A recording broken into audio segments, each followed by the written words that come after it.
பாலியல் வன்கொடுமை குற்றங்களுக்கு தீர்வு கடுமையான தண்டனையா, ஆணாதிக்க சமூக மனநிலை மாற வேண்டுமா என எமது செய்தியாளர் சதீஷ் எழுப்பிய கேள்விக்கு ராணிப்பேட்டை பகுதி மக்கள் அளித்த பதில்களை பார்க்கலாம்.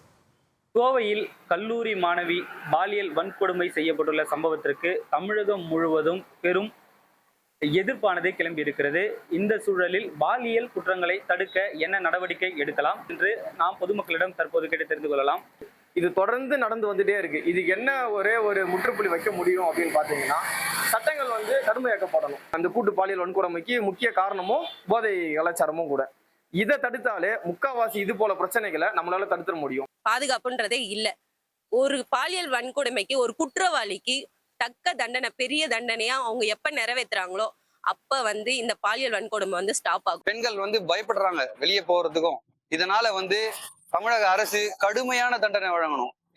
அடுத்த தடவை அவன் ஒரு பெண்ணை தப்பான ஒரு எண்ணத்தோடையும் அவன் தொடணும்னு நினைச்சாலும் அவன் பயப்படணும். அந்த அளவு கடுமையான தண்டனை இருக்கணும். ஆண்களுக்கு அழுத்தமாக சொல்லணும். அதாவது குட் டச் பேட் டச்னு சொல்லி கொடுக்குறோம்.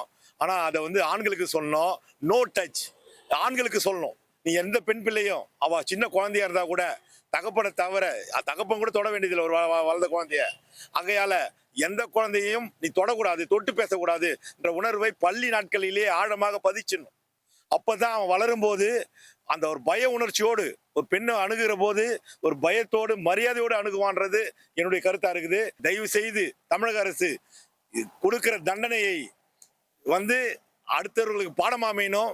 கல்வி நிலையங்கள் கல்லூரிகளுக்கெல்லாம் ஒரு அற்புதமான ஒரு கவுன்சிலிங் குழுக்கள் அமைச்சு, அறிவுரை குழுக்கள் அமைச்சு எப்படி ஒரு பெண்களுக்கிட்ட நடந்துக்கணும் அப்படின்றத இந்த பிஞ்சு மனசுல பதிய வைக்கணும். பாலியல் வன்கொடுமை குற்றங்களுக்கான தீர்வு குறித்து ராணிப்பேட்டை பகுதி மக்கள் தெரிவித்த கருத்துக்களை பார்த்தோம். இனி செல்லும் இடமெல்லாம் செய்தி. தந்தி டிவியின் வாட்ஸ்அப் சேனலை ஃபாலோ பண்ணினா செல்லருக்கும் இடமெல்லாம் செய்தி. இதோ QR கோட் இப்பவே ஸ்கேன் பண்ணுங்க, ஃபாலோ பண்ணுங்க.